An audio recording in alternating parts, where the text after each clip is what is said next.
It's the Munster Cast. Welcome to the show. We got a blast from the past. Yeah, it's the Munster Cast. You know what it is. Hit like, hit follow, subscribe to the biz. Leave a comment, share, let your thoughts fly. Welcome back, everybody, to the Munster Cast, the podcast where we watch and talk about the Munsters. I'm, of course, your host, Myke Shrews, here with my co-host and friend, Tivis. So, Tivis, how is the Kool-Aid today? Oh, it's delicious. Awesome, I have man. Kool-Aid, audio listeners. He's got the Kool-Aid. Fruit punch flavor. Yeah. All right, guys.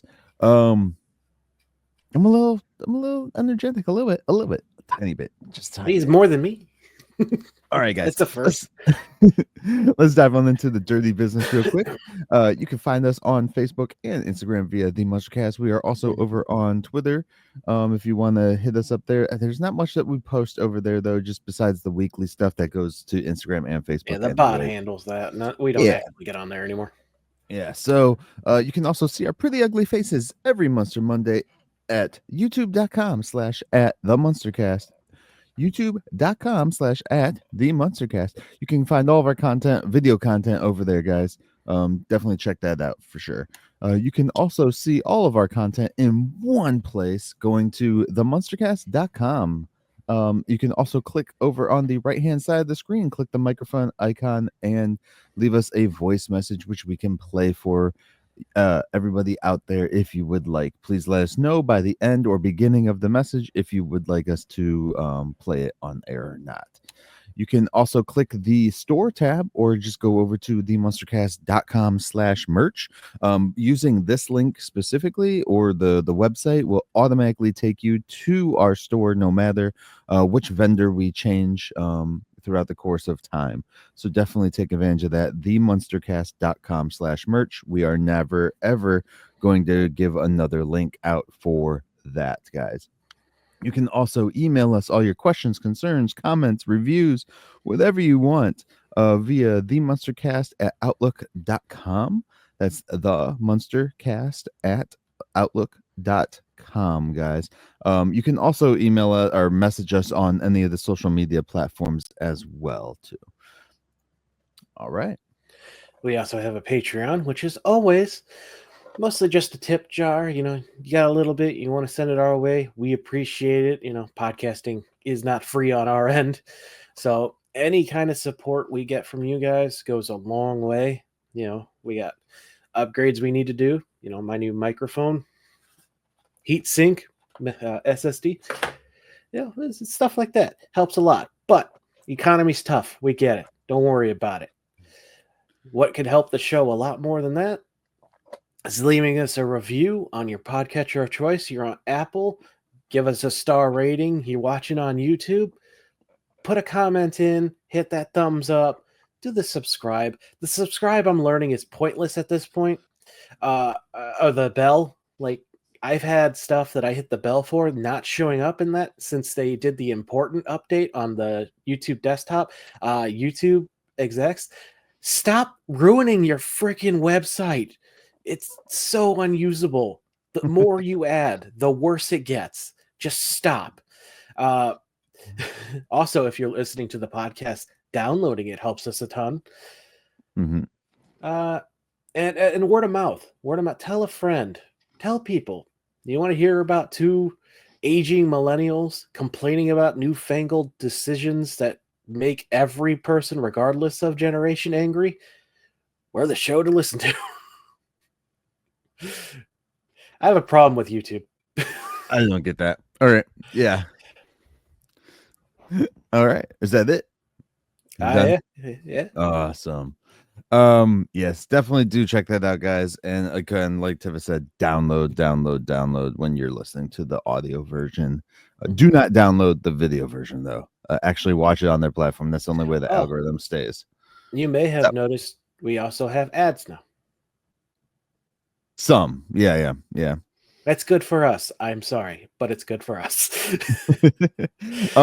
Yeah, but we are still out there searching so that we can get rid of those if we need to. Oh yes, yeah, we take sponsors. So we are seeking sponsorships, guys, from everybody out there that has like a product, a talent, If you have your own YouTube page or your own Instagram page that you want blasted, stuff like that. Well, not blasted. I guess that's the wrong word because that means like hit negatively.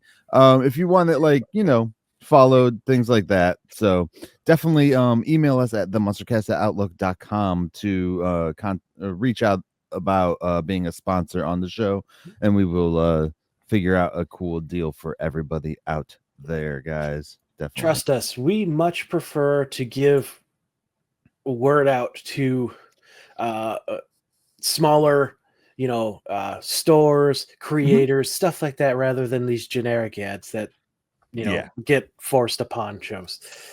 Definitely, guys. So yeah, like I said, anything you got, a talent, a product, a company, whatever it is, just hit us up. We'll see if we're a good fit for you and you're a good fit for us. All right, guys. Tivis, what are we talking about today? We are talking about a very beefy episode, A House Divided, Season 3, Episode 11, or the 129th episode of Munsters ever, not including Mini Munsters. That was a movie, not an episode. How is it 120 episodes of the Munsters 29. ever? 129 if we're on episode 114. Oh, because we doubled up on the original series. That's right. Yes, we did. Yeah. I don't know. I honestly, looking back, how did we do that in an hour and a half or less? Because one episode is taking us at least an hour. Yeah, I don't know. I mean, maybe we just got into the groove of it. So yeah. Maybe I talked real fast. We had to oh man, I want to go back and listen to those at like 2 times speed now to see what I sound like. Anyway, this aired January 19th, 1991. We are back from the mid-season break. Well, the Christmas break, yeah. Yep. This was written by Myke Shrews, which we've seen one time before in season 2. Can you remember the episode? Is it from which season? Season 2. Oh, I shouldn't have done that. Sorry, UK watchers. I'm not sure. The Eyes Have It. Okay. Directed by Scott Redmond. Oh, by the way, Mark will be back for one final episode. This is his second of 3. Scott Redmond directed this one. This is his 5th of 6 episodes. Can you remember the other 4 we watched? Or take a guess. I'll say 2 of them are in season 2. 2 of them are in this season. I'll say one is at least the birthday episode for Grandpa. Right? No. Oh, then I have no idea, dude. We have Raging Hormones, The Eyes Have It, Reunion, and It's a Baby. Okay. Actually, all of those might be from season 2 now that I'm thinking about it. I might have tricked you. All right. So, guest list. We have, oh my God, the cast in this episode is insane. We're going to start with Kathleen Freeman as Grandma, who has 306 acting credits, 2 additional crew credits, and 1 writing. Here we go. Her writer is for an episode of Rawhide in 63. She was dialogue coach on The Collector in 65 and The Love Machine in 71. Her first acting credit was in 1948 for The Naked City, which is like a crime show. Let's see. Then in 49, she was in uncredited in Mr. Belvedere Goes to College. By the way, her first acting thing, she's uncredited for like the first 7 or 8 until 1950, where she is given 2 roles in House by the River. I'm just going through She's also one of those actresses that when you see her, you'll be like, "Oh yeah, I know her." Oh yeah, she's been in so much. Monkey Business in 52. I'm just going through trying to shout because, oh my God, okay, 8 episodes of Fireside Theater from 50 to 54, 19 episodes of Topper as Katie from 53 to 54. 39 episodes as Marilyn the housekeeper, also originally called Merrily, in Mayor of the Town in 1954. The George Burns and Grace Allen Show in 55. Warner Brothers Presents in 56. They would never do anything like that because they hate everything they own now. She was in an episode of Lassie in 58. 7 episodes of The Bob Cummings Show from 55 to 58. Rawhide, an episode of that in 62. Mr. Ed, an episode of that in 62 as well. The Nutty Professor as Millie Lemon in 63, the original Nutty Professor. Yeah. No offense, Eddie Murphy, but the original is still real good. 4 episodes of The Donna Reed Show, 59 to 64. 5 episodes of The Wagon Trail, 59 to 64. 5 episodes of The Lucy Show in 64. That was the one that was post I Love Lucy, correct? Yes. Yes. It is. I am not well versed in Lucy shows, I'll be honest. I watched whatever was on TV Land. An episode of The Bill Cosby Show in 69. Wait, what? I Dream of Jeannie, 2 episodes of that from in 67 and 68. The Man from Uncle. What's up? You said The Bill Cosby Show in 69? Yep. Which one? Oh, it's not the Bill Cosby Show as in like the Cosby Show. Okay. It's the actual Bill Cosby Show. Yeah, Yep. Okay. Gotcha. Yeah, that was back in his days of like Fat Albert and stuff like that. 2 episodes of Bonanza, 6 episodes of The Beverly Hillbillies represent. 4 episodes of Love American Style. There's a reason I mentioned that. We'll get back to it. 22 episodes of Lots of Luck. You are not skipping over Hogan's Heroes, bro. Do not skip over Hogan's Heroes. Oh, I did. 4 episodes. 4 of Hogan's episodes. Heroes. Yeah. An episode of Kojak. That's a show I have not heard of in a long time. An episode of Chips. After MASH. Ooh, one of the many spinoffs that they did. Mm-hmm. Let's see. Mama's Family. She's the Sheriff. The Facts of Life. Simon and Simon. Alf. Whew. It just keeps going. Mr. Belvedere. It's in the Gremlins 90s too, is when 2. more stuff. Yeah. So in Gremlins 2, she was the lady that had like the cooking show. I don't know if you remember Gremlins 2 or not when they're Microwave in the Marge. Yeah. Oh, yeah, I remember. So in 1990, she got into voice acting with Chip and Dale Rescue Rangers. She was in 10 episodes of DuckTales. Then we finally get to this show, Tales of the Crypt. She was in an episode of that. That one's for you, Mike. We got an episode of MacGyver, 2 episodes of Matlock. Yeah. Naked Gun, 33 1/3, The Final Insult. Dude, that Naked Gun trailer was real good. Okay, first of all, you skipped over the best version of Avatar, Ferngully, The Last Rainforest. Doogie Howser. And then, of course, she's the teacher in Hocus Pocus, the original Hocus Pocus.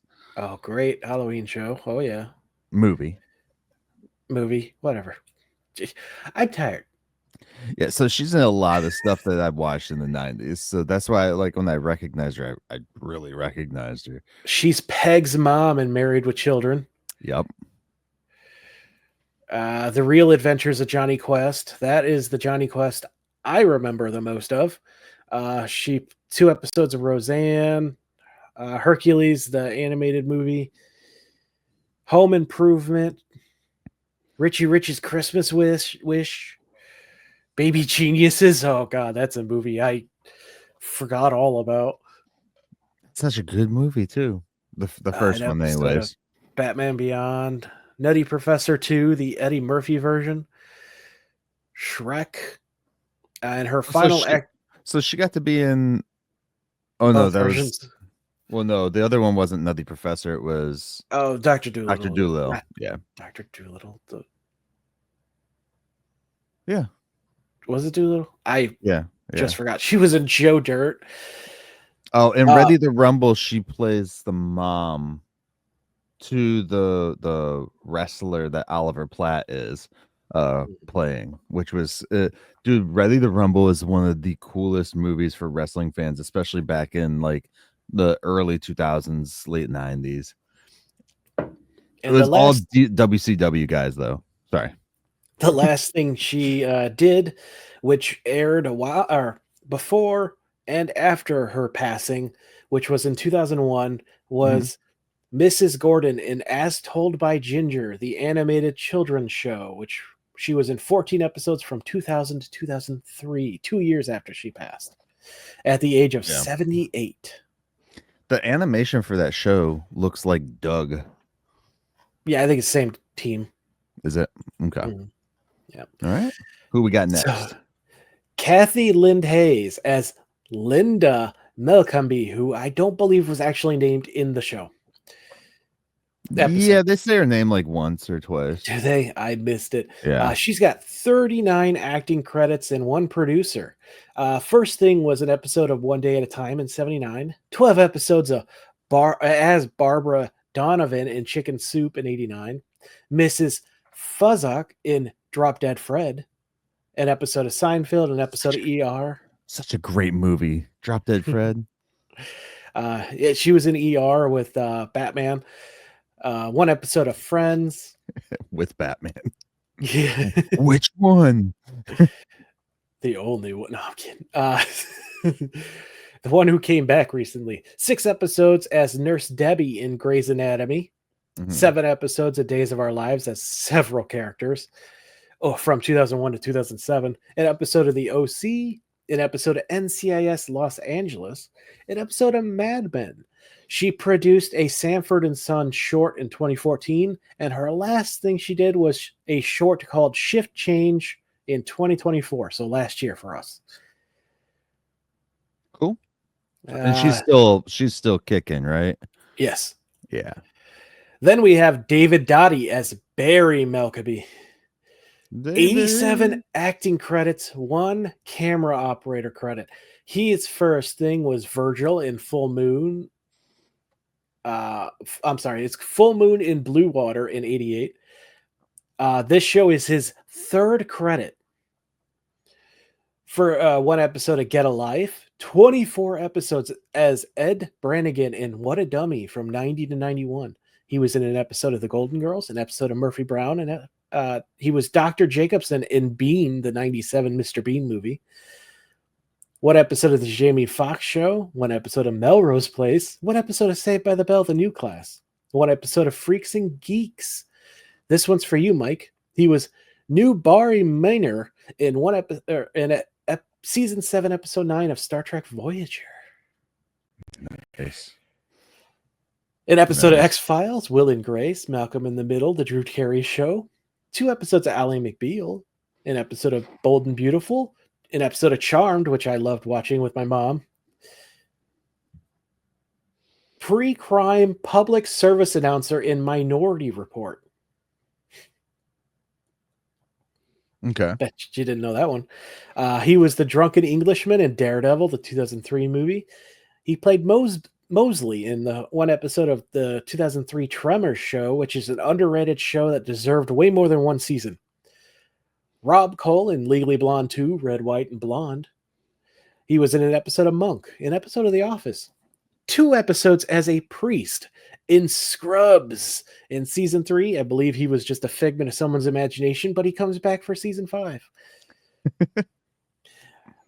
He was 5 episodes as Principal Dodge in Weeds from 2005 to 6. Father Murray and Nancy Drew in 2007. Have to mention that. Rehab Doctor in Walk Hard, the Dewey Cox story, because I love parodies. 1 episode of Mad Men. An episode of Children's Hospital was his last acting credit in 2011, which I love because that's the exact same hospital they filmed Scrubs in. And then he was a camera operator for the Kennedy bunkers in 2020. He was also in the awesome Dollhouse show with Elijah Dushku. Oh, isn't that Nathan Fillion? No. Dollhouse was like it was a Joss Whedon product. Yeah, I never But watched it. I don't think Nathan Fillion was in it. It's been a minute since I watched it. It was Alan Tudyk was in it. Oh, that's what I'm thinking of. All right, yeah. God, I love Alan.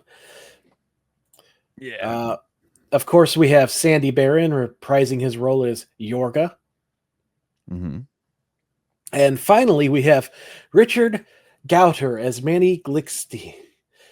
Why'd you say Richard? His name is not say Richard. It says Dick Gowther. Dick Gowther. He changed it to Dick later on. Because it's why wouldn't you when you the last name Gowther? Anyway, here we go. 116 acting credits, 3 writing, and 1 producer. 5 episodes as various background characters, and Stanley from 56 to 57 was his first acting gig. Mm-hmm. 1 episode of Gidget in 65, an episode of Bewitched, which I love the show, and I love Will Ferrell's movie. Screw the haters. He was writer and uncredited as the bearded prisoner in Mary Jane in 1968. He did 6 episodes of as Jaime in Get Smart. Produced, wrote the original story / screenplay, and played a driver in Bless the Bomb, 1972. Writer for 2 episodes of Love American Style, and was in 6 episodes acting between 71 and 73. So I told you that was going to come back around. 1 episode of the Mary Tyler Moore Show. 1 episode of the Hardy Boys / Nancy Drew Mysteries. That is a series I can't believe they haven't brought back in the style of like they did with Archie for CW. I never saw this. Really? Yeah, from the 70s. Yeah. Yeah, late 70s, 77. Yeah, you're right. That would probably like doing the Hardy Boys or Nancy Drew in the style of like dark Archie style. Yeah, would probably work. Yeah, especially for nowadays audience. Like, I mean, I still would like a family friendly version, I guess, is what people would consider it. But yeah, I could totally see a darker version working too with the way today's viewers watch stuff. Give it more like a Stranger Things appeal. Let's see. He was in Wonder Woman, The Love Boat, Charlie's Angels, Happy Days, Zorro and Son, Fantasy Island, Knight Rider. And then he became a voice actor, and his jobs explode. Skyjack in 1 episode of Challenge of the GoBots. Yeah. Various voices in 21 episodes of Galtar and the Golden Lance. GoBots Battle of the Rock Lords, The New Adventures of Johnny Quest, which I saw after the 90s one, but still loved. He was Rodimus Prime in Transformers The 5 Faces of Darkness. Many people will probably remember him as Serpentor in G.I. Joe, Arise of Serpentor. Arise. G.I. Joe, the 86 show. G.I. Joe, the movie in 87. He was in Sky Commanders. Yogi's Treasure Hunt in 86. He was in an episode of Matlock. He 28 episodes as several characters in Transformers, the 86 to 87 show, or seasons, like the first 2 before they killed Optimus. Hey, spoilers for people. Gosh, that was a huge thing. That was a huge moment. Yeah, a huge moment where they wanted to sell more toys and almost tanked the whole franchise. That was huge. Like I know guys that were kids that watched it when it first came out, and it was like huge. Like RDJ's thing in Endgame, huge. Maybe bigger, actually. I just remember they swore in that movie. Yeah. He was in DuckTales, Murder, She Wrote. They made kids cry. Sorry. They made kids cry with that. Also, I would like to point out, because you brought makes adult man cry as well. You brought up that he did GoBots and Transformers. I just want people to realize because everyone thinks GoBots is a ripoff Transformers. GoBots were actually out before Transformers. Oh yeah. Oh yeah. So just a little information. Let's see. DuckTales, Murder She Wrote, the new Yogi Bear show, The Smurfs, 14 episodes of A Pup Named Scooby Doo. That was my Scooby Doo. Which a pup name's or no, that's not the right one. So I was going through Scooby-Doo stuff the other day with my kid because we were talking about Doctor Who and how many seasons it has. It's been out since like the 60s. It had so many seasons for that, and then the new stuff. And he's like, well, Scooby-Doo has more. I was like, no. Because Doctor Who is one continuous thing.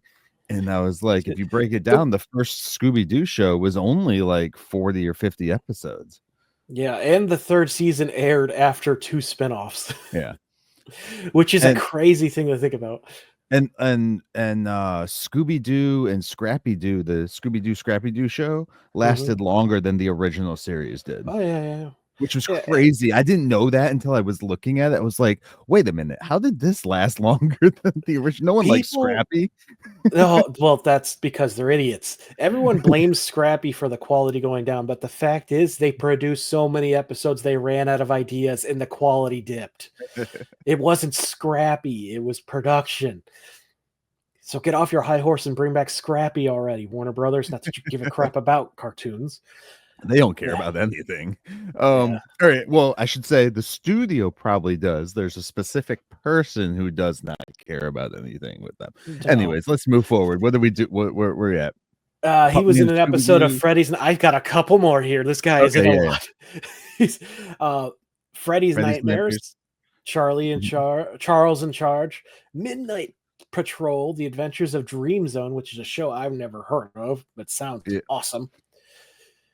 Bill and Ted's Excellent Adventures, this show finally, 2 episodes of Batman the Animated Series, which blows my mind thinking about that this show and Batman the Animated Series were airing at the same time. Spike, he voiced Spike as well as other characters in Tom and Jerry Kids Show. He was in 18 episodes of The Pirates of Darkwater, 8 episodes of The Addams Family, 93 animated, an episode of Dumb and Dumber, which I didn't know got an animated show. Yeah, so like a lot of those Jim Carrey movies from the 90s did get animated. Like I remember The Mask and Ace Ventura. Those two I loved. The Mask, I'm like, it had a comic already, so I get that. But like Ace Ventura Pet Detective got a cartoon, like all these random ones. I was like, well, it's a good thing they did go off the comic for the kids' cartoon of The Mask, because for those who don't know, The Mask is a horror comic. I have some of those. They're good. That new one they did, like, I don't know, 6 or so years ago, that was dark. I didn't want to. I don't want to continue, but I do want to continue. Pirates of Darkwater. He was in that for 18 episodes. That's a great freaking show. Like, I feel that show was a before its time for the storytelling and even the animation they were doing in that shit. For the kids at the time, because I don't think a lot of kids appreciated that show as much as I did. It's awesome. And finding the toys, like, especially in good condition, are hard as hell. But yeah, I guess he did Addams Family, you said, too, the animated? Yeah, the 93. Yeah. So that's cool. He was in 4 episodes of Captain Planet and the Planeteers. He played Bert in Detective Barbie: Mystery of the Carnival Caper. Mentioned that for my wife. Which, for people who want to know, Captain Planet has come back in the comics, so they're redoing, or they're bringing him back in the comics, a new series. Yeah, I need to check that out. I keep hearing, dude, that Space Ghost comic looks. Little tangent.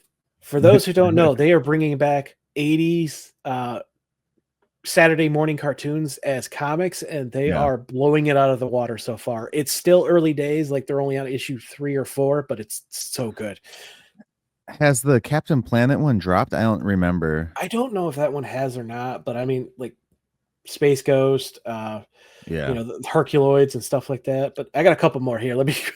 Well, I just want to say it while we are on the Captain Planet one. Looks awesome. he's grizzled. He's got like the beard going and stuff now. I'm wondering if they still keep it like very PG-ish or if they go like a dark Archie kind of route with it where he's just like over everything. And See, I yeah. kind of feel like we got that with the Don Cheadle version. Right. Well, no. I don't mean like psychotic and crazy. I mean like kind of like where like you'll have like the superhero kind of like a Superman type guy who's just like I'm no longer helping the world because they just don't give a crap. I don't know if I want them to go like dark Archie Riverdale style, No. but I yeah, don't want them to. I actually really want them to stay more towards like the animated series. I feel like if they would do it like they did with the Power Rangers comics, where it is Mhm. a bit more mature, but Right. still true to the feeling of the original, Yeah. that's the way to go. Okay. Let's see. The last three I have. I just want to say something to the writers out there. Do not have Greta Green, whatever the chick's name was, star in the comic. Please don't do that. Thank you. I don't remember that kid. The kid. Oh, she'd be great in that. No, Tivis. No, Yeah. we don't Save need the that. planet. We don't need that. We do. We really don't do. need that. We need more people like her. I Am Weasel, 2 episodes of that, and 3 episodes of Cow and Chicken. So no more 90s my shows. And the last thing he did was an episode of Nip Tuck in 2010. Nip Tuck. That That was a good show. I watched that when it first dropped too. I didn't. Yeah. Going back to the Scooby-Doo, though, if you're really into Scooby-Doo, there's a guy named Billiam on YouTube who does retrospectives. He usually does one every Halloween where he sits down and binges an episode. It goes insane. It's great. His retrospectives are fantastic. He puts a ton of work into it. So now that would be a show that someone should do a podcast like we do this, but I do not want to tackle that. That's way too much. I want to go back to you talked about like the Midnight Patrol Adventures in the Dream Zone animated show he voiced in. The original title for that was just called Potsworth and Company. I'm not familiar with that either. Just a little tidbit information. I'm gonna screenshot this because I'm probably gonna try and watch this. It doesn't seem like a very long show. Yeah, anyway. As I said, we have prestigious guests this week. Yes. My God. I mean, what? It took us almost half an hour to get through just the guest list. Yeah. I mean, granted, we did spin off a little bit, but yeah. That's because they've been in such good stuff. So hopefully we can talk through the episode faster then. I don't think we're on a time crunch today, so that's good. All right. Well, is it time though? Are you done? I think it's time. It's time. It's synopsis time. All right, we are talking about A House Divided, which aired January 19th, 1990, as Tivis previously stated. Oh boy. On this episode of The Munsters Today, Grandpa is gone and Yorga is in for a visit. While Herman finds solace in a new position at work, will the family rise to the hills of sunny California, yay? Or will the Munsters' house be crawling with the likes of the Fratelli family? Will Herman be able to keep the Munster mansion? Or will the house be sold from under him as quick as a tent? Will Yorga remember he doesn't live in the house? Or will he sacrifice body and casket to keep the Munsters' home safe and sound? Will Leonard hold on to the chocolates for dear life? Or will he witness an act so cringe even Grandpa would flee back to the donut lady? Will Lily and Herman finally join the lovely Pineapple Club? Or will Lily and Eddie cook Barry like a bagel? Will the absence of Grandpa bring the family a new host in the form of a grandma? Or will the writers forget to give Marilyn lines this week? Will a 6-figure payday be in store for the Munsters family? Or will the dirty vegetarians destroy all hopes? Will they act like Broccoli Obama and bring change to the house? Or will they turnip the beat and kale the vibes? While Yorga spreads his fangs and Herman begs like a dog, will chaos ensue? Find out this week on The Munsters Today.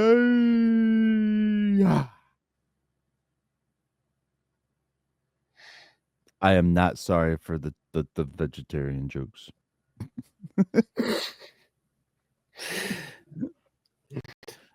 Myke was at a play last night. Come Yeah, on, this is Barack Obama bringing change. Come on, that was funny. That would have been funnier if you tied it into James Bond, But because the Broccoli family no longer has control. there's nothing James Bond related within this entire episode. Yorga's in a suit. Yorga looks like a James Bond villain. I gotta say, right off the bat here, I enjoyed Yorga in this one more than the last. Yes. And sad that we don't have Grandpa. I wonder if he was out for like some medical thing, or Hopefully, just this he wasn't the wanted one a after the break. concussion. Yeah. He might have just needed a break. I get it. Yeah. I mean, everyone else has gotten one, so Yeah. Oh. So we let's dive into this. Yes. We opened with Marilyn wearing a red dress. Marilyn's outfits in this episode confuse me. Complaining to Lily that the 1 week Grandpa is away is the one day his brother comes to visit. Lily loves the man, but his jokes get old fast. I thought this man was dead. That's what I thought. I thought Yorga was dead. Did he stay in the present after all? That's what I'm wondering. I was like, did they just not let him go back in time? Did he just stay here? Did he go to Vegas? I don't know. Like what? I don't know. Or does he have access to the time machine and just can come back anytime he wants? Kind of like wasn't Genghis Khan? Genghis Khan, yes, thank you. Yeah. Why did I have such a hard time remembering that? Yeah, Eddie walks in with Yorga, who makes a terrible out of touch, ugly joke about flight stewardesses that I didn't even bother remembering. And at this point, I'm thinking this is going to be a long episode, but no, the jokes end here. Yeah, somewhat. Yeah, somewhat. I am perfectly happy with the version of Yorga we get from here on out. Marilyn tells him that he should have called first as Grandpa's away at a blood tasting convention at a Mayo clinic. He is bummed, but asks if Herman is around because there has to be someone he could insult. So I'm like, dude, everyone. You insult everyone. He's like a me. Lily says she called and told Herman, but he has to stay late for a meeting with Gateman. And Eddie really hopes he's not getting laid off again. Herman needs to deck those a-holes at work, honestly, because they treat him like dirt. Bosses or not, don't let anyone treat you like that. Period. It's not worth it. And if you end up in jail, at least you can say, I didn't go Luigi on him. No. No. You can find Tivis at Tivis014 on social media. So, I doubt that argument would work, first off, but it'd scare the heck out of the system. No. Anyways, so yeah, they're where are we here? Yeah, Marilyn's like remembering the last time Herman was off work. And Yorga's like, yeah, Grandpa told me about that.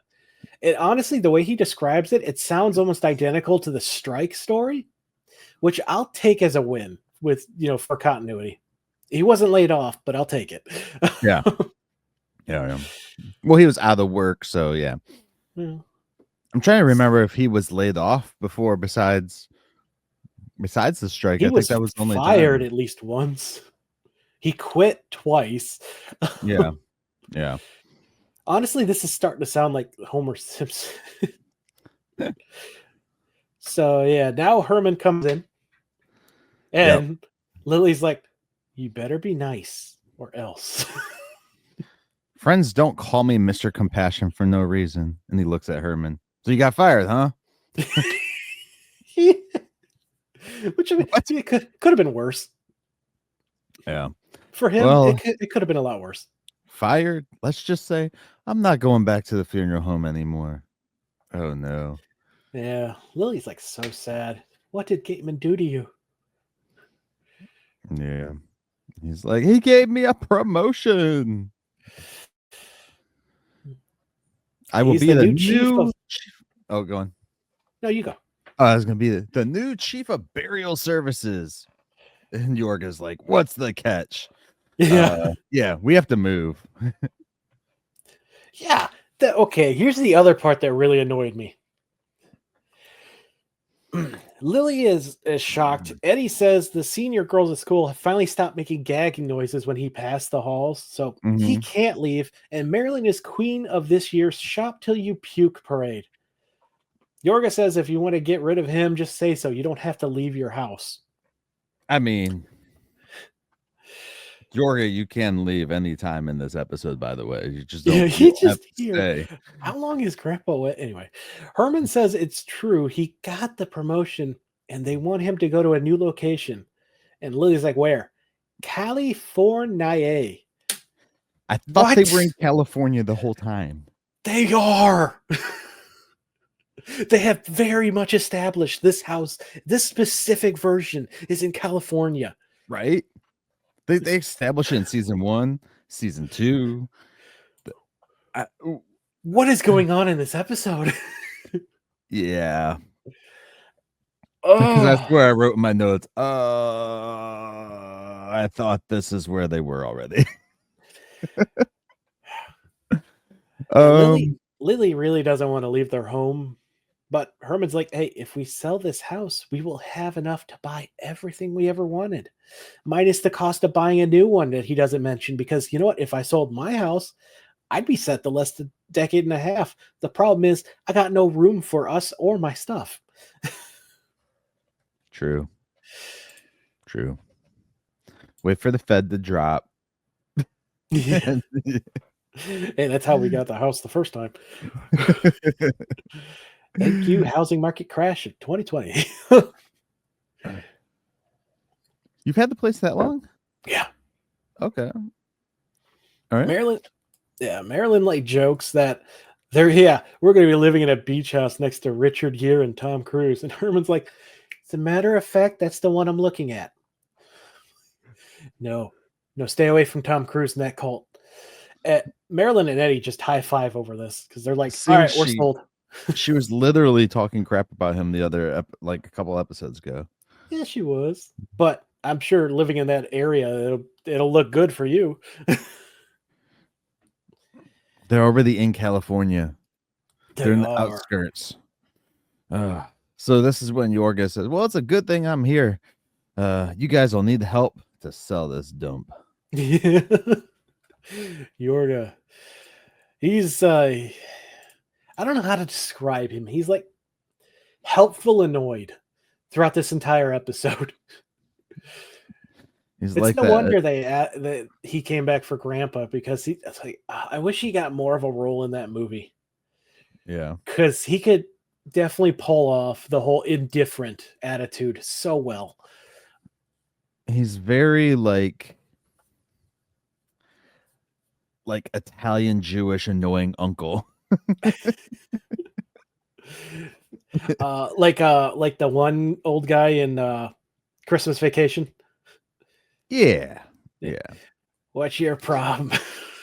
Except he tries to like act like a comedian version of Sinatra. What is his name? Uncle Lewis? Was that guy's name? Lou. Yeah, Uncle Lou. I think that's what it is. Yeah. Yeah. So now we cut to sometime later. Herman walks in and the front door is like plastered with for sale signs. Like they have it cover nearly the whole thing. Yeah. Yorga's there at the desk reading a book that says how to sell your house. They have plaques on this like desk thing that's there that says like the address of the house and stuff. They're inside the house. Yeah. They probably spent way too much money on those plaques. Probably. It's like a folding table they got set up right next to the owl that doesn't hoot anymore either as well. But yeah, Lily's like, can we please get a real estate agent? Like, this is too, like, selling it isn't bad enough, but doing it myself sucks. And Herman's like, why spend the money? Selling this place will be easier than scaring the Avon lady. Avon. I knew I was going to screw that up when I wrote it. Yeah. What does Herman have? Herman has a bag of stale beer nuts. Yeah, he's got hors d'oeuvres. But he didn't bring anything to drink them with. Oh, that's right. Yorga's reading out of the book, and he's like, we got to have hors d'oeuvres. We got to hire a sushi chef, and we need a clown with balloons. And he looks at Herman. He's like, well, we got the clown. Where's the balloons? Yeah. Like, I got hors d'oeuvres taken care of, old man. Yeah. He's got the sterile beer nuts, and they're gonna down them with their nasty water. Yeah, I'm gonna take it aside here. Did you see the clowns are back? No. Yeah, the 2016 clown epidemic that struck America, they're back. There's been like a string of clown criminal reports coming in the past month. Do you think it's because of like the election stuff? 2016. I think people are just 25. Yeah, I think people are just bored. They have nothing better to do. Yeah. But you remember why he gets the beer nuts? Because they were cheap? I don't remember, dude. 20% off, old and green. Yeah. Yorga's like, you should have got Herman for free. And I'm like, that joke makes 0 sense. You don't buy it. He's old and green. Yeah, but she says she should have got him for free. Didn't she? You don't know it. He's from an age where you did buy people. Like, what do you mean? That's fair. He knew Genghis Khan. And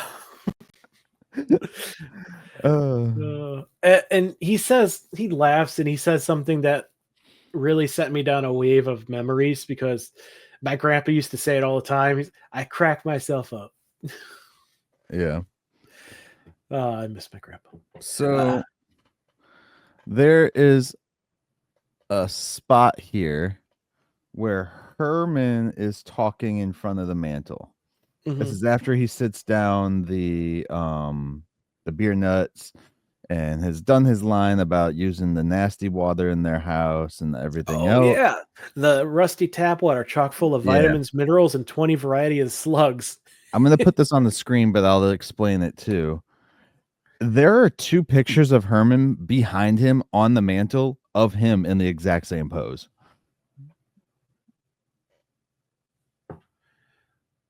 Wait, I thought Lily was on the end. Yeah. Lily is next to Herman's head on the first picture. Hold up. I swear Lily was the picture on the very end. What happened? Yeah, because now it goes that the picture of Herman that everyone can see on screen, and then it goes Lily, and then it goes another picture of Herman, the exact same picture.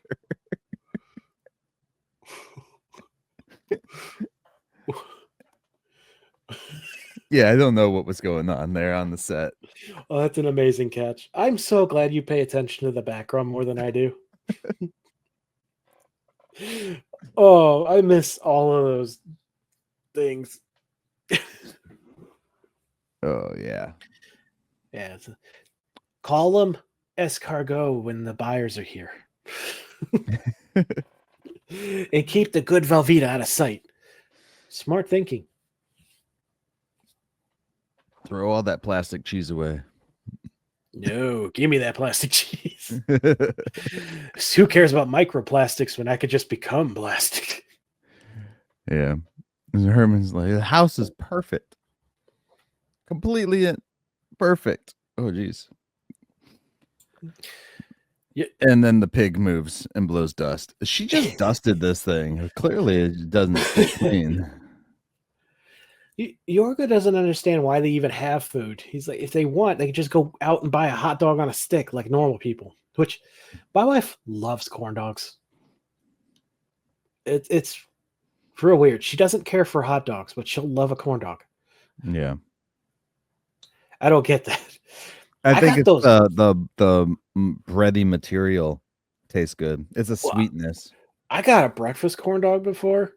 The sausage ones. Yeah, wrapped in pancake. It's Yeah. good. Yeah. They're pretty cool. Mhm. We used to Yeah. have them.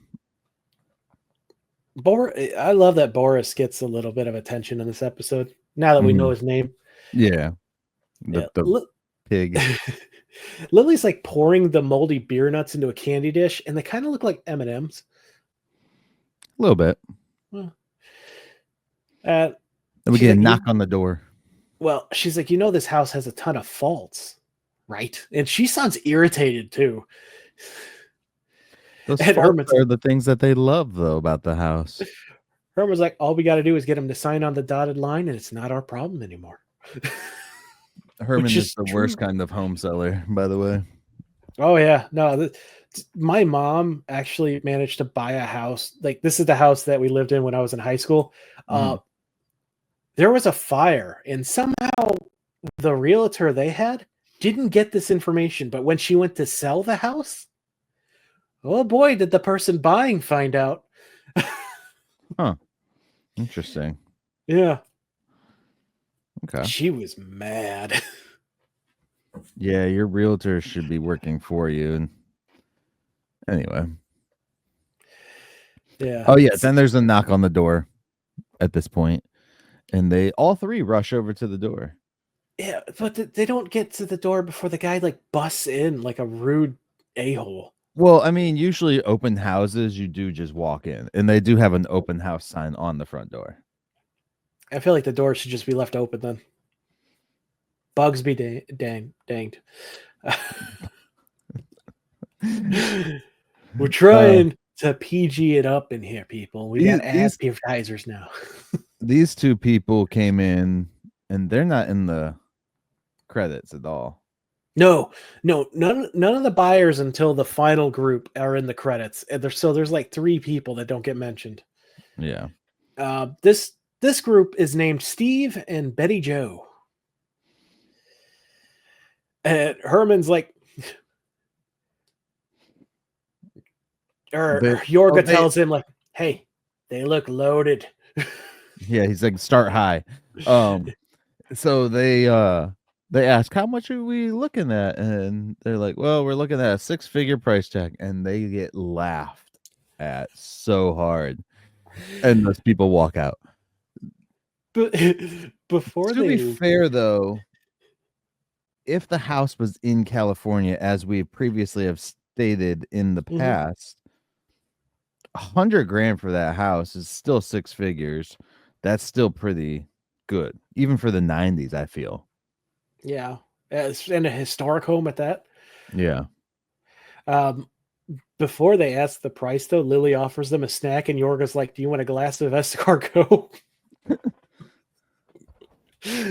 Which was an amazing little joke. I really appreciated. Yeah. And Herman even tells him like, hey, no. We gotta make sure they qualify for a mortgage before we squander the hors d'oeuvres. So as they get laughed out, the people walk out, and then we come back, and finally they got a realtor. Herman thinks they should get the Velveeta out first, but Lily convinces him. Yeah. What's this guy's name? This first name? And Eva's last name. I didn't write his first name. Gave him the wrong name when I wrote it down because I thought it was Goodstein, but it's Glickstein. Glickstein. Yeah. Manny Glickstein. Okay. That's what it is. So I seriously thought it was Goodstein at first. I'm like, oh, that is a perfect realtor name. So this is Manny Glickstein. Be it the house, be it the tent, Glickstein will sell it for 6%, he says. 6% ain't bad. Usually they take more. Usually they try harder too. Yeah. Herman is like, he said, what we'll do is we'll play up a historical angle and mumble jumble of a fixer-upper. Yeah, they're coming down from upstairs, and Herman's standing at the foot of the stairs, and he's like in a Dan Connor jacket. I like that look, but I'm also a really big normal John Goodman. It's his normal like plaid jacket that he has. It's purple and black. Yeah. No, it was red, isn't it? No, it's purple and black. Oh, I swear Or it was red and red. black. It might be red and black, but yeah. But it's like a more maroon, actually. I don't know. It just reminded me a lot of Dan from Roseanne. Yeah, Lily's like, look, there's all these little things that really need attention, and he's like, I could sell this baby, and he slaps the archway, and some ceiling falls down. Yeah. He's besides the bad plumbing, the hole in the basement, termites, dry rot in the dungeon.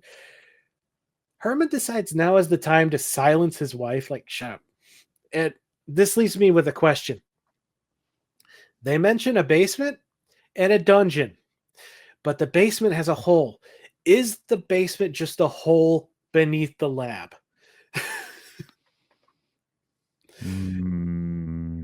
Maybe. Is this house on the verge of becoming a sinkhole? Yes. Because that is an honest to God fear of mine. It's on a Dying by hellmouth. sinkhole. Okay. It's on a hellmouth.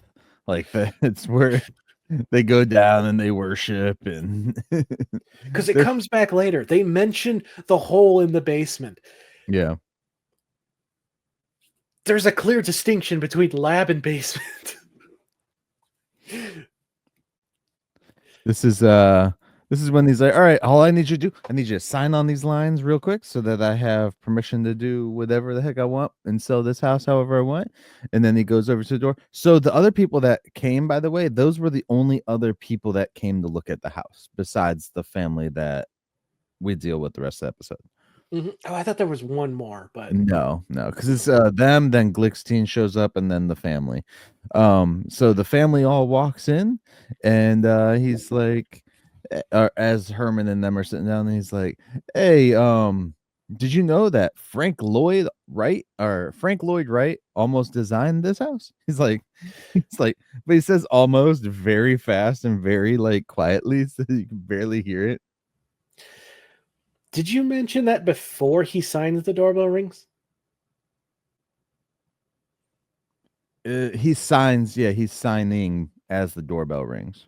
Is he? Oh, I thought it looked like he didn't sign. I'm like, I feel like there's some legal stuff there they could have used, but yeah, no, they sit down on the couch as the guy walks out, and as they start to sign it.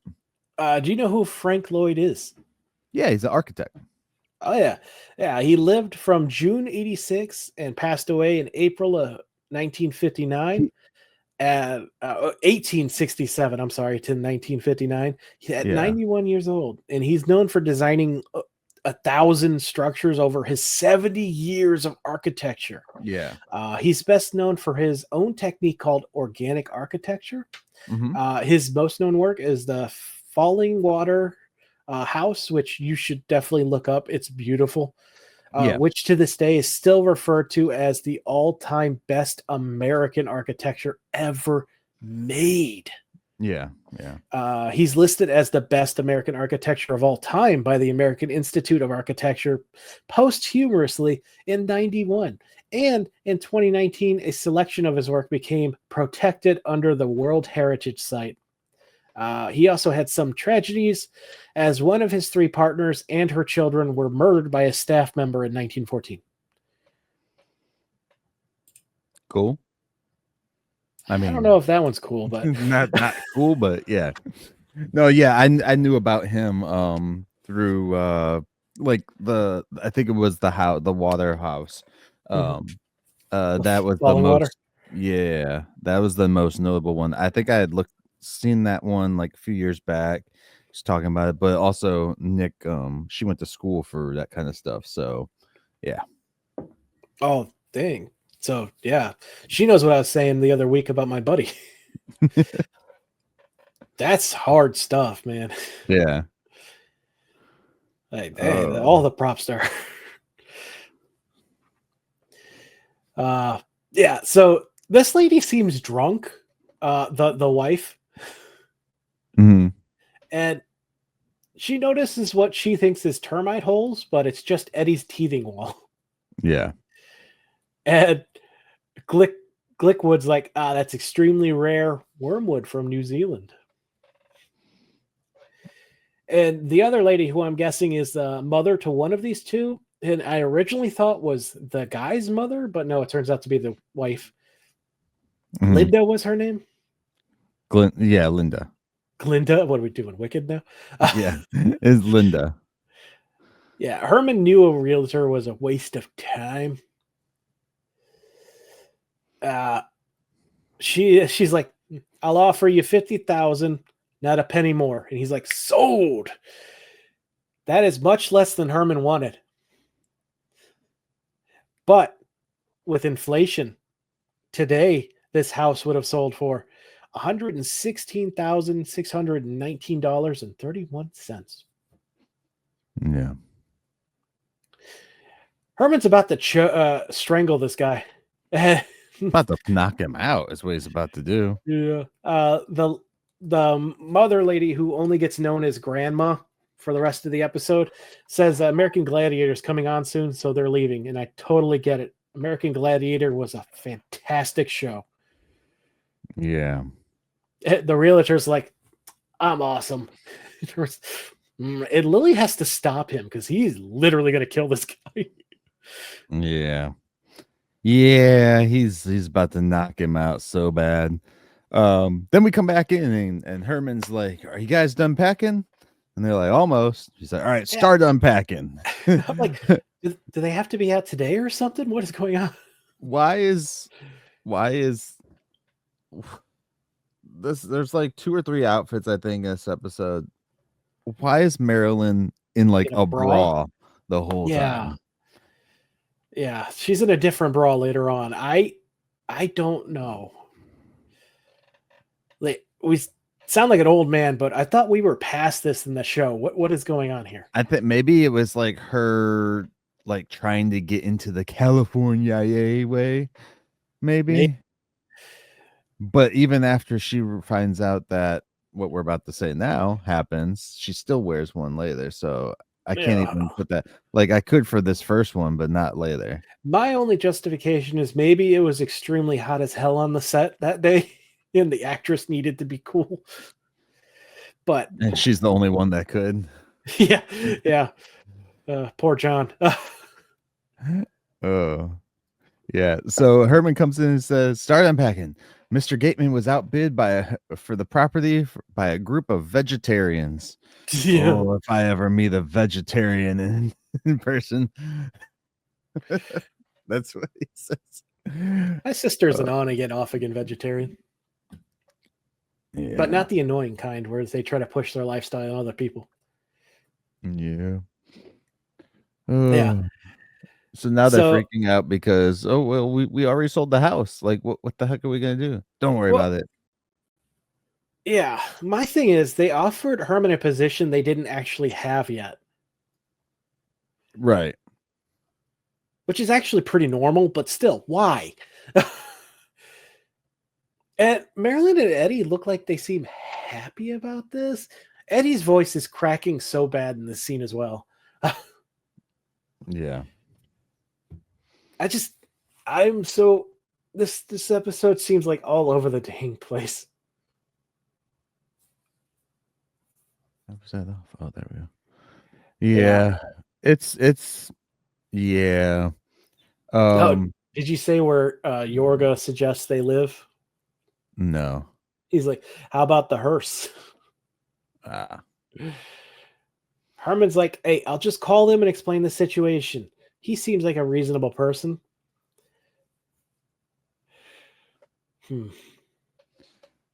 Cut to the family sitting having pancakes. Herman is so glad Barry accepted the cancellation. Cue the new family. As all 3 of them walk in. Yeah. All right, you guys got like 5 minutes to get out. Or 10 minutes. Yeah, 10 minutes to get out. Wait, you cut her down by half. Right. We talked about this. Yeah. But what's going on? It's like, oh, that's my son-in-law. I talked to your son. No, son-in-law. He spelled son-in-law, said it was fine that we could stay. Didn't he tell you? Poor Barry. He begins stammering. Barry. Yorga says it must be tough to go through life without a spine. I love Yorga. Yeah. Can you just stay? Imagine him and Grandpa together. I could watch that spinoff, honestly. Yeah. This is where Herman's like, well, I refuse to lose my dignity. And then no. Go on. Before that, the mother-in-law turns her attention on Yorga and asks if he's always dressed like a maitre d', and he's like, without even looking at her or stopping with he doesn't miss a beat. He's like, on weekends I unwind in my gown and heels. And she's met her match with him. Yeah. I love the nonchalant, not even giving a crap. And then this is where Herman goes, I refuse to lose my dignity. And then drops to his knees and says, oh, please, I implore, I beg you, like the dog I am. And she's like, Mr. Munster, stop it. You're embarrassing yourself. And you now have 7 minutes. Lily's like, look, we gotta stay somewhere, and at least until we find a place to live. And she's like, all right, fine. For 50 a night, 70 if you keep the waiter. Yeah. Which, again, I converted that for inflation. That is roughly 117 or 163 if Yorga stays. Yeah. Then we come back to Lily bringing her a drink. And all of the Munster stuff is like piled back where the mummy is. Yeah. She's like cracking walnuts too. Like it's a very intimidating pose they got her in. Oh yeah. I mean, it kind of gave me like Fratelli family like vibes from the Goonies, that family. Yeah. Yeah. This is where Herman's like, I will offer you double what you paid. Yeah. If you give us back the house. And she's, nah. Why? It has termites. What's wrong with you? And she's like, that wasn't disclosed when you sold this place to me. It's like, Lily's like, I told you we should have talked about that. And it was like she's referencing a conversation that must have been off screen. Yeah. It's like, what about the faulty wiring, the bad plumbing, the bottomless hole in the basement? It is bottomless now. I told you it's a hellmouth, dude. Like, do you know what hellmouth is? Yeah. There's a few in Ohio. Allegedly, according to Strange Ohio, which anyone who hasn't picked up the Strange State books, do so. They make for a fantastic way to plan out a road trip. Yeah. Do you know the Mothman is also part Ohioan? Yeah. And she's like, I'm glad you mentioned all this stuff. Now I'm going to have to triple the price for you to stay. No. She says you can buy the house back for triple the cost. Oh, okay. That's less mean, but also, why? Because you're trying to take advantage of my loving, trusted nature. Crush. Like, you can contact my realtor, Manny Glickstein. Yeah. Like, Manny Glickstein. Why does that sound familiar? Did I bury a Manny Glickstein? I was like, no, it's the realtor I forced you to hire. And Yorga's like, no, but he buried you. And the whole time they're interacting, Yorga's just wandering around in the background too, just doing whatever. This is at the point where I wrote in my notes, wait, is this a scam? It's the same realtor. You got this older lady. I was getting Duplex vibes. Ever seen Duplex? Yeah, that's such a great movie. Like, I started getting that, and I was like, oh, this is a scam episode. They're getting scammed. Probably would have been a better ending than what we get, but I don't think Glickstein's involved in this lady's, He's not, but at least according to this episode. But I really felt like this was a it's Sam definitely episode. something a sleazy realtor would do. Yeah. Yeah. Yeah.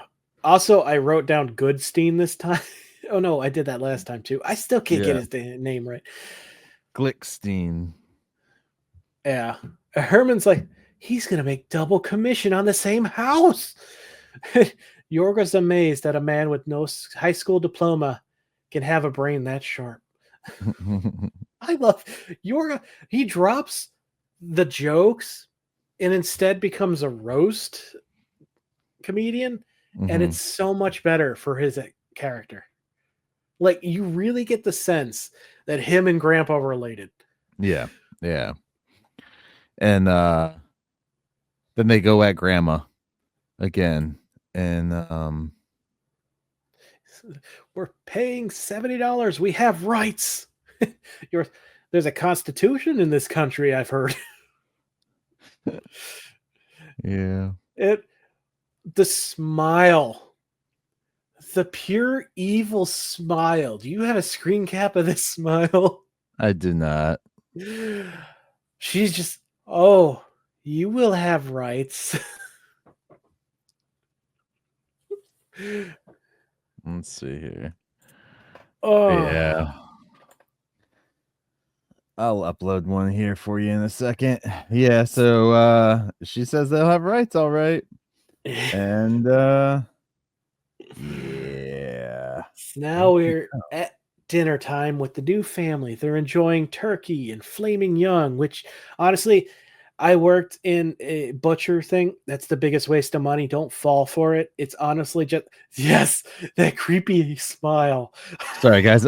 For the audio guys out there, I uploaded that. I didn't mean to cut Tivis off in the middle of him talking. Oh, I was just gonna explain that flaming young. That's honestly it's cut off. It's the oversized part of a porterhouse. They cut it off and then sell the rest of it as a T-bone. That's all it is. We don't care. No, if you buy a porterhouse, you get the flaming young and a T-bone and pay less. Steaks are the biggest scam in carnivore industry. Those, I blame the vegetarians. Mary loves his steak, but the mom's is a bit tough. The daughter's like, well, if you didn't, or if she doesn't like it, feed it to the needy over there. Tivis, stop. They call her grandma. Everyone calls her grandma. There are no grandkids. Well, how is she a grandma? Her dad grandpa. How is she a grandma? Maybe she's got another kid. You don't know. Do we just call old people grandma and grandpa in this universe? Yes.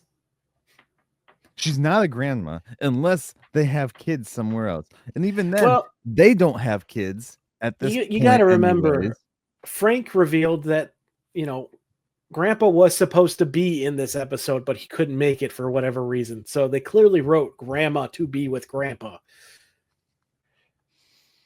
I don't care. She's not grandma. Show me why you're a grandma. All you're showing me is an ungrateful daughter, a grateful son-in-law who's just a wimp. That's for sure. So, yeah. Anyways, so we cut to the Munsters. Their food while the Munsters are over there boiling on the hot pot. Yeah, like blankets. Eddie and Marilyn having to share. Yorga just still not giving any emotion whatsoever. Just, whatever. I'm here. I'm visiting. Is it cold over there where they're at? That's what it seems like. Do they control the temperature of the room now? It's Yorga is the only one without a blanket. Yeah. So I think it's just they're like in shock. The shock blankets that they give you, like when you're in like the weighted blankets. Stuff. Yeah, maybe it's like that. Herman is starving, so Yorga offers him some dog food he has left. Why is Yorga there living like a dog right now? He's just happy to be part of the family. He can just leave. He could leave at any time. He's having fun. I think he has fun. He can just leave any second he wants. Apparently, they don't get access to the kitchen until midnight. Which shouldn't be a problem for them. They're usually up around then. Yeah. And then Eddie goes to turn on the TV, and the TV isn't working. Why isn't the TV working? Why isn't it? Oh, it's pay-per-view now. It's $1 a token. 5 tokens for MTV, rat boy. Oh, Eddie is furious. He needs his MTV. He wants his MTV. Yeah. At this point, Barry gets up from the table and is trying to, like, slyly behind his back hand Herman the plate. Yeah. And Herman decides to make a loud big deal about it until Grandma comes over and smacks them both. She's like, save it for the dogs. Yeah, that's for the dogs. Yorga's like, oh, I'm heading to bed. I hope the maid made my bed and offers his paper to Eddie for his blanket. Is Yorga actually sleeping in a bed? Did he run circles around this woman to get better treatment than the family? Imagine if Grandpa showed up and his chair was gone. Oh. Bro. Oh, you don't mess with Grandpa's chair. He took it with him to prison. If Grandpa would have deportation. Deportation prison. He took it with him to ICE. Yeah. Sorry. This is why I should not be allowed on the internet. Yeah, Lily's like, we should go to bed too, but they can't because of the leaky roof for some reason. Like, is it leaking on them? They have to patch it up before they can sleep. I wasn't clear, but Lily has come to the end of her patience. Let's use their bed. No, they're hide-a-bed. And this is where I'm like, what's a hide-a-bed? Because I was confused about a hide-a-bed. Usually we call what they do a sofa bed. Yeah, fold-out mattress. Yeah, maybe back in the day when they first popped up, they were called hide-a-beds. I'm not too sure. But I also think that... Oh, yeah, I guess they are. Yeah. Yep, that's... Is it like a brand name or something? But like you would have Murphy beds would be considered hide-a-beds too, I guess. They're better than futons. The Murphy bed? Any of them. I don't know. I grew up with a futon. Well, like not grew up with, but I used a futon when I was like 18, 19, 20, 21, basically until I got married. That was my literal bed through high school. Futon.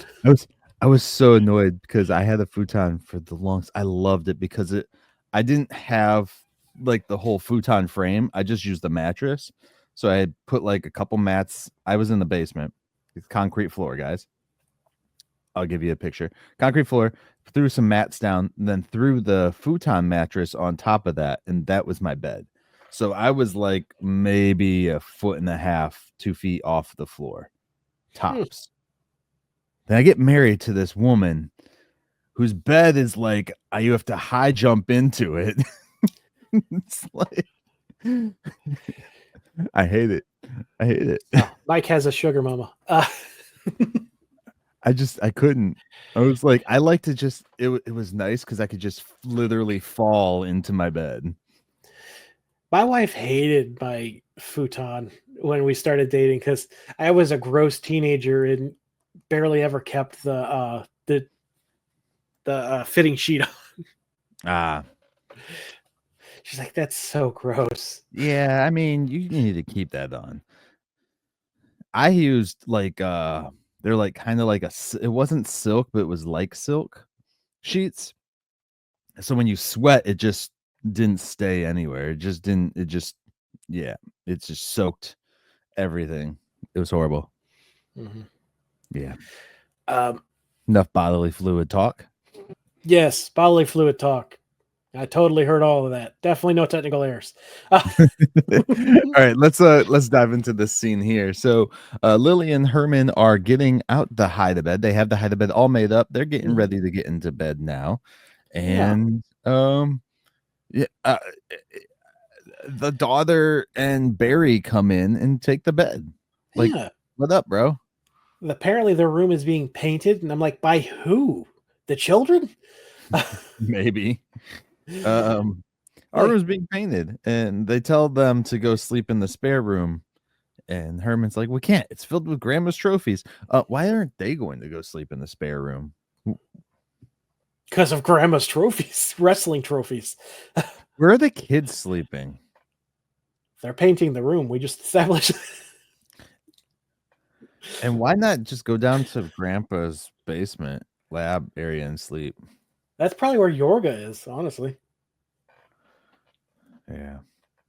Or, you have a time machine, go back to the time when you guys had like the fancy apartment and go sleep there. Just do that every night. Yorga's a Dracula, right? Why isn't he just draining these people of their blood? Oh, yeah. Yeah. Yeah. So they're like, okay, well, there's sleeping bags in the garage. And Herman's like, move over. We're getting in. He's like, screw this. He pushes the guy over. He's like, come on, Lily, get in here.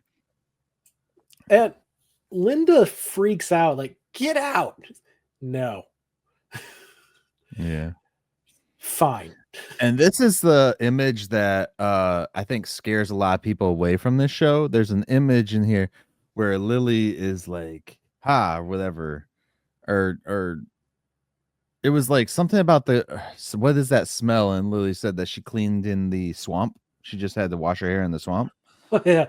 And so there's an image that has been circled online before we started talking about Munsters today of Lily in this specific scene with her eyes wide open, her mouth wide open. It looks very animated, looks very cheesy like. And this is the image I feel. Yeah, this is the image I feel everybody sees, and there's like, oh yeah, I don't want to watch that. And this is that specific, because when I saw this image, I was like, oh, that looks very cheesy. Before we started talking about the show, before we watched it, but that was like, we're still gonna watch it. Oh yeah. And so that's the image for people out there who are still hesitant about watching this show and stuff. Trust me, that is not what this show is. If this is your first time listening to this, I get it. But if you made it 3 seasons of us talking about how much we love this show and you still have no interest, what are you doing? I mean, thank you for the listen, but come on, get perspective. But yeah, so definitely when you guys watch this episode, you'll see what I'm talking about in this scene here. So yeah. Anyway, they also Herman and Lily also like share a goodnight kiss, and the couple like see them being loving, and they're like, okay, we could try to do the same, and they hate it. This is so Barry and Linda do this, and they look disgusted. And this is again where I'm like, is this a scam? Are those brother and sister? Like, no, I think the implication is they don't actually love each other. I understand that. Towards the end, we get this, but again, as I was writing my notes, I was like, this is a scam. These are brother and sister. Like, what is going on here? Like, why are we doing this? Yeah, Herman and Barry like fall asleep and get real close. Herman's breath is so bad it wakes Barry up. Yeah, he says, has someone ever told you smell like rotting flesh? You're coming on, yeah, you? You're coming on to me, aren't you? And yeah, Barry has no idea how to respond to that.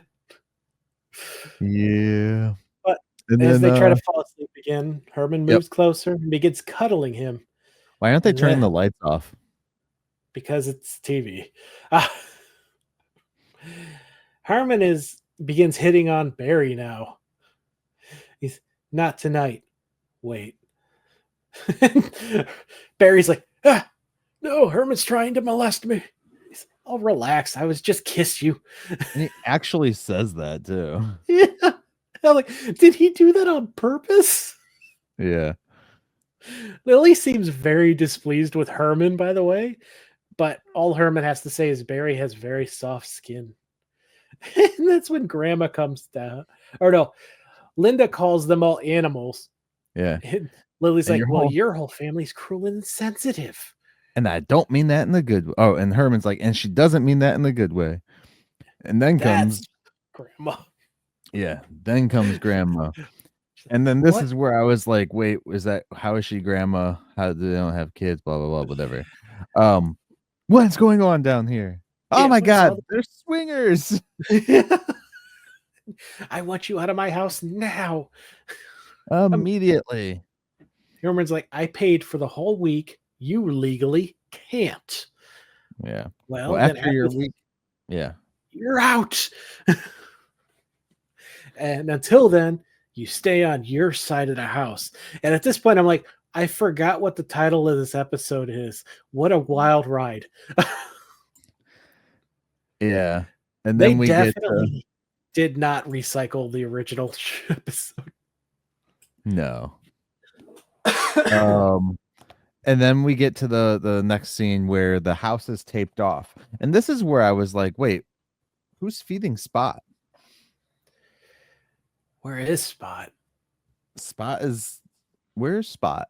Who's feeding Spot? Yeah. Just feed the old broad the Spot, bro. Like, Do they even know about Spot? they're gonna find out when they have to clean up his scat. When he opens up that, that stairway. Yeah. And it's not even like they divided the house either. They like boxed the Munsters in with their stuff in the back of the room. Yeah. If they step out of it or annoy the family, she will chop them up and feed them to her weasel. So now we find out she's got a weasel for a pet, which that's weird. Just get a ferret like a normal person. Yeah. Herman moves to like stand in her face, but she yells at him not to cross that line. We need to convince them to sell the house back to us. But Lily has no clue how. And Yorga, who has been very chill this entire time, is like, this family doesn't scare me. She's nothing but a whimpering little kitten. And Well, Herman's like, family. He calls her a lizard. oh, does he? That's great. That lizard doesn't scare me. She's nothing but a whimpering little kitten. Yeah, Herman's like, I got it. Herman Sleep acts with like her. grandpa right here. He does. He's like, absolutely right. Grandma's just lonely. She probably just needs someone more her age. A good cougar. Is that what he calls it? Is that the one? I didn't write down the name of the animal he says. I didn't either. I just wrote down that he tells Yorga to sleep with her, and Yorga's like, I'm not George Burns. Yeah. And Marilyn, who's in a new bra, tells him, just do it. I need the shower. So they're pimping out their great uncle for a shower. Yeah. This is where Yorga is like, Yorga. Is Yorga... Oh, no, wait. This is where I said in my notes, is Yorga her age? Did they not send him back to his time? What the heck? Yeah, that's true. And Lily's like, you're our only hope. All Star Wars like. He's like, why not? I've had worse. And then he begins talking about his past dates, and Herman has to cover Eddie's ear. Remember the woman with the pot on her head? Yeah. You? He's like, screw it. I've been with Worth. And then we get another exterior lab shot, which you liked last time we had one. Yeah, it's cool. It was a while. It's been like a while since we got one of those. Yeah. So finally we get another lab scene. And there's Leonard. Leonard's back. And Yorga's like all dressed up, ready to court this lady. Yeah. She comes down, smells like a dead rat. First of all, she's not upset he left his space. I don't even think she knew there was a lab. Maybe not. They might have put a rug over it. It smells like dead rats down here. She literally bought the house by just walking into the living room. That's true. So he like changes tact and begins kissing her hand. He's like, go to town. I just got done gutting a mackerel. And he's like, you're making this so easy. and hands her a box of chocolates. Did you slip Chocolates for a laxatives? beautiful woman? You didn't slip any laxatives in here, did you? That's an amazing dress. It really accentuates your appearance. And at this point, he finally hits the right button. Yeah. She is really vain, apparently. And she's like, all right, get to the point, Garcon. We're not getting any younger. Yeah, get to the banging already. My goodness. I can't believe this line was said. He's like, have you ever done the wild thing in a coffin?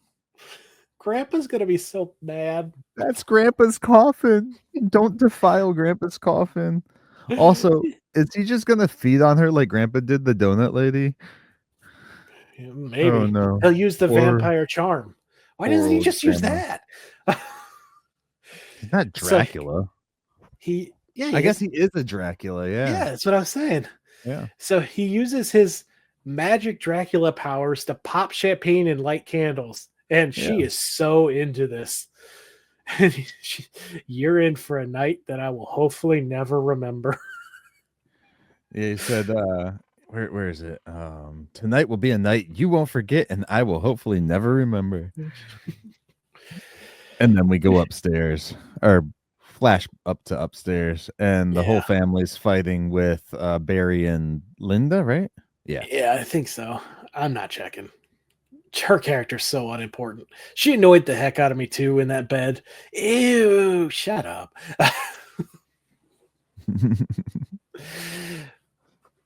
So Herman's like, we got 2 more days. You cannot kick us out. And we're gonna stay for 2 more days. Yeah.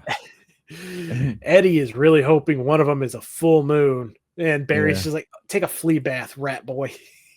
Dude, Eddie, What is going on? Can Why Eddie do they- stop threatening to eat or maim people? Why do they keep calling him rat boy?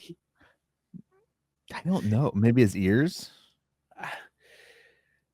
Yeah, Lily calls her a pathetic, whiny wench. Yeah. Ooh, Barry takes offense to the whiny part. But This is only the when- whiny part.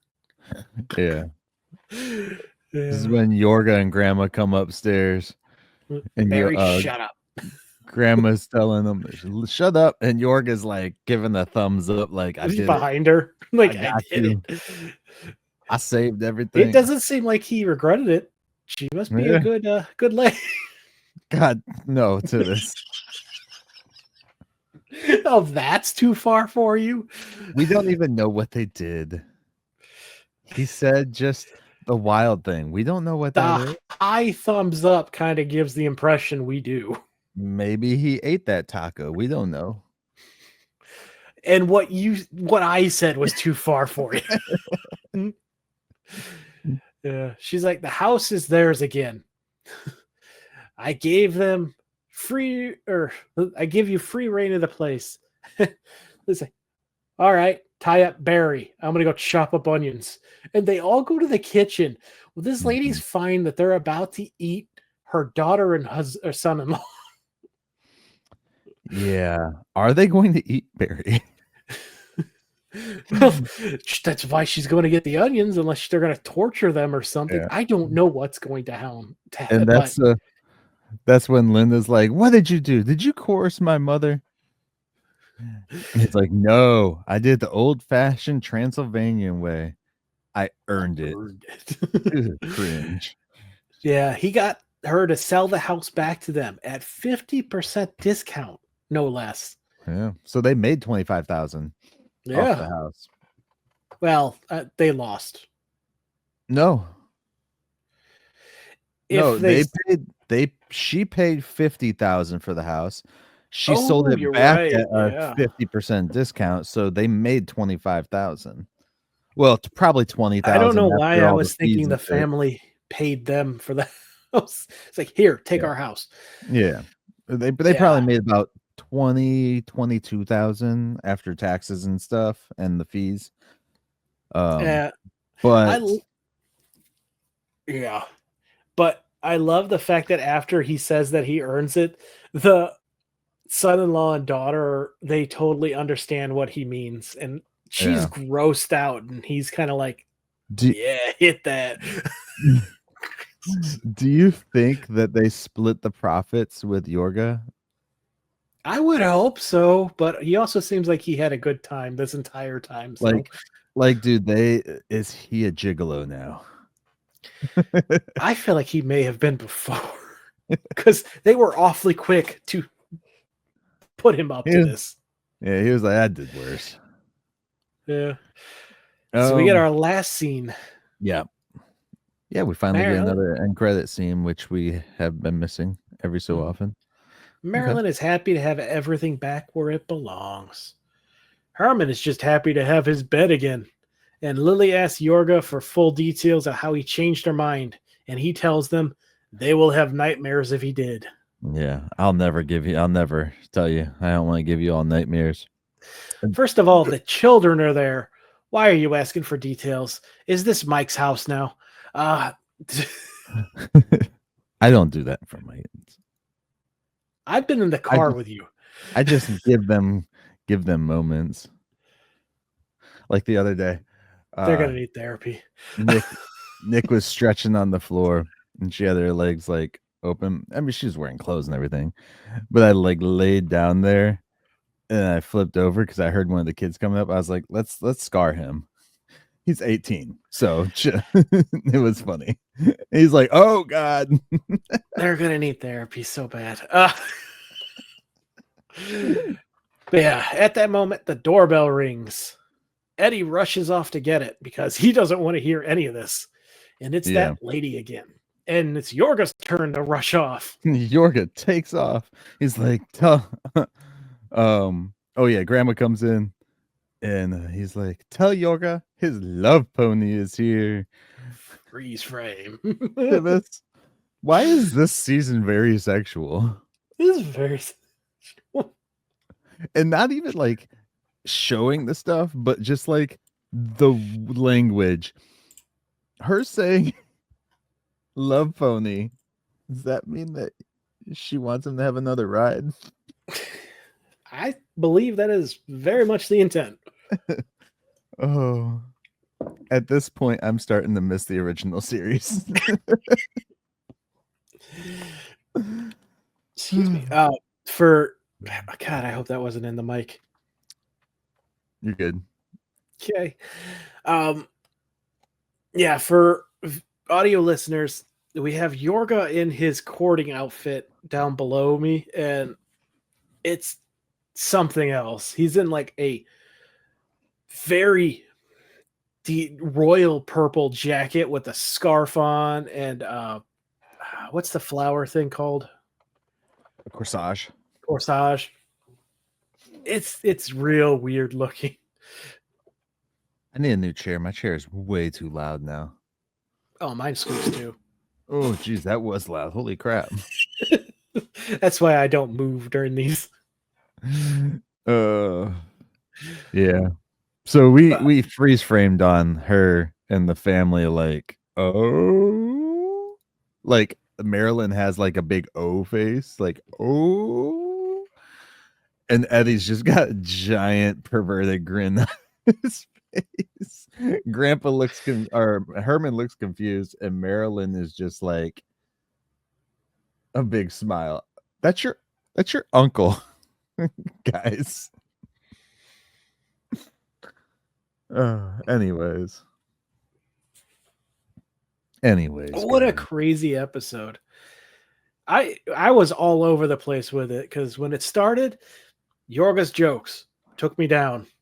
The confusion and continuity took me down. And then it was like a roller coaster.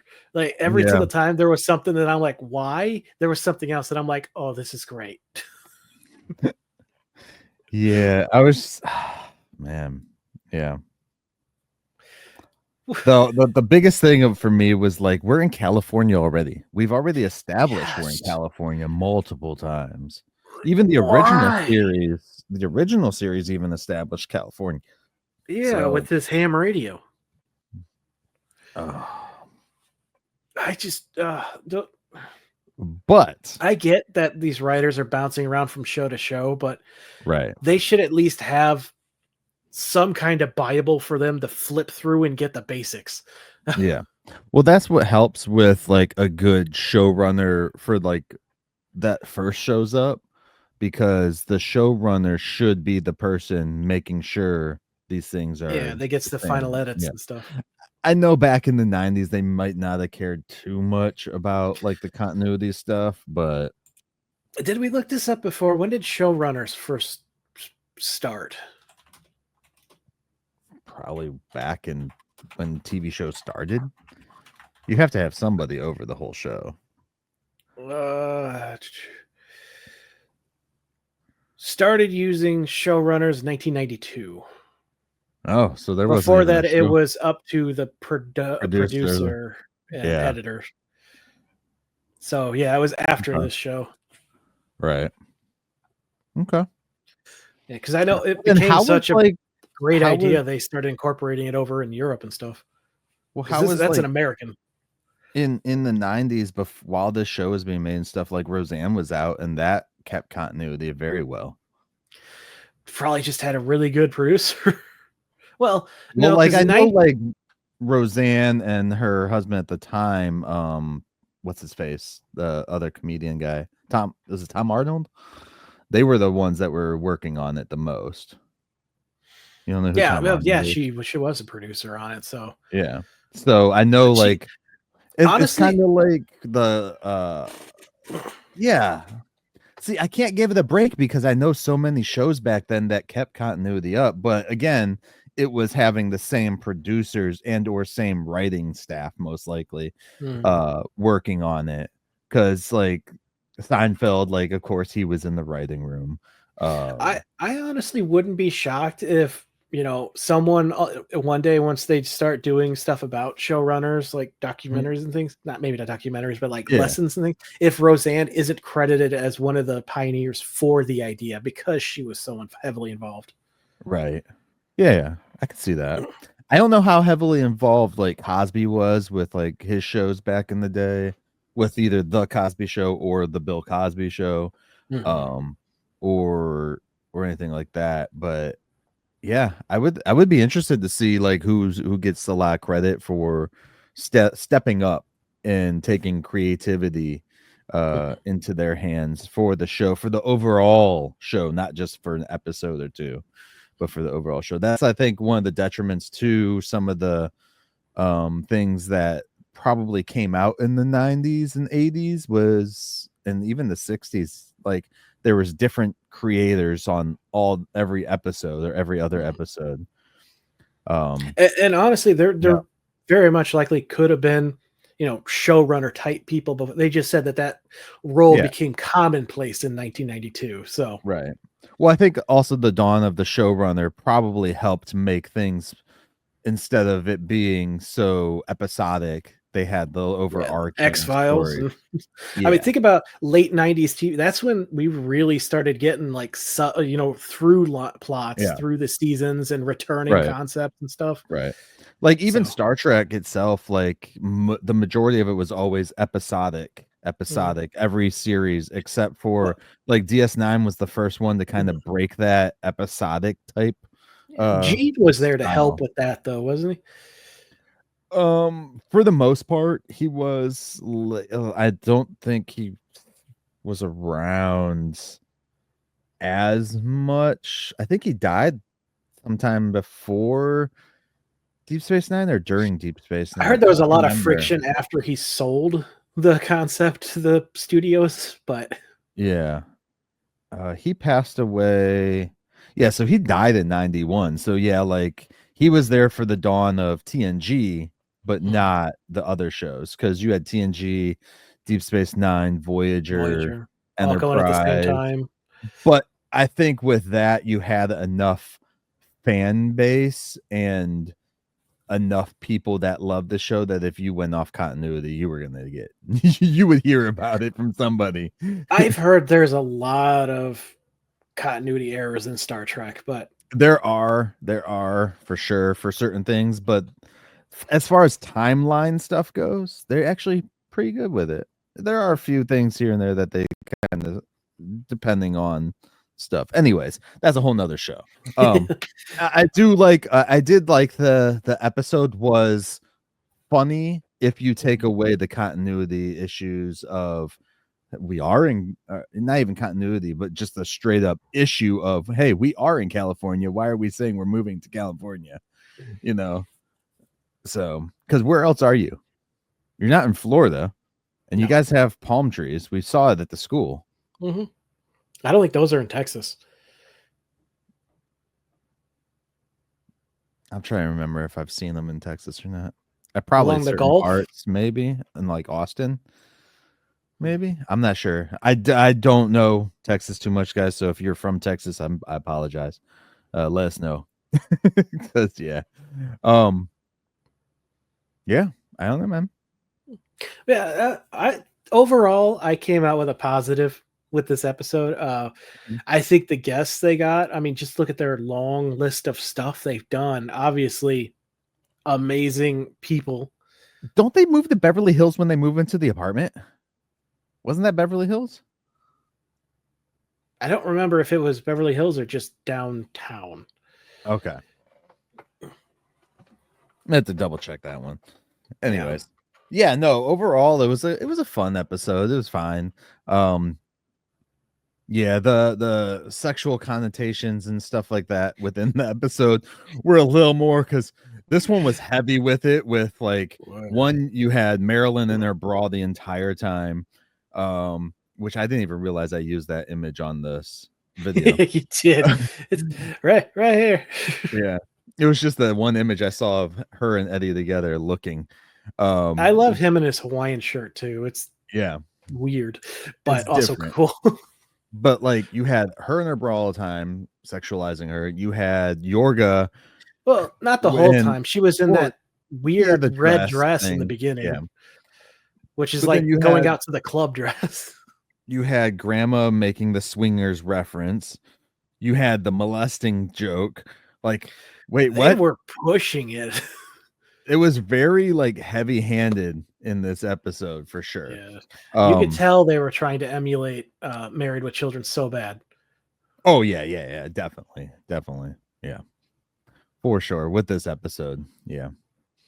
But yeah, I mean, if you guys out there think differently or have seen the episode, want to give us your input, let us know. And we'll read it, take it in consideration. Maybe we'll comment back, email back. We can talk back and forth. If you are on the Patreon, you do get access to the Discord to watch these episodes, but you can also communicate with us directly in there so we can have even longer discourse, hence Discord. So we can have a longer form of discourse where we don't have to worry about, people on like Facebook or Instagram, just shit commenting to you what you say because they don't agree with you. Like we're not going to deal with that in our Discord, just so people know that. Hey, maybe we will deal with it. No, I won't deal with you, Tivis. We'll block Tivis, guys. Don't worry. Why does it say I've been banned? All right. Next week we are next. Oh no, wait. We're not going to be back next week because Easter time. We're actually taking 1 week off, guys. So we will be back. We're taking a mini Munster Cast break, and we'll be returning April 28th. Why are you moving off to the side? Should I move so off they to the can side? see me? So they can see you. And he's like, I want to be seen. So yeah, we'll be back on April 28th, guys. 7 a.m. Eastern Standard Time, like always. So Munster definitely Monday. Remember that. And when we do come back, what are we talking about, Tivis? We'll be talking about a matter of trust. I bet it's a trust, as in like a family trust. Like like an inheritance? Inheritance, yes. Ooh, that's good. I was thinking it was going to be a Herman gets duped into like someone swindles him. I think it's a family inheritance, and then by the end of the episode, they'll probably lose it. They won't get anything because that seems to be the case. Maybe they get Uncle Gilbert's money again.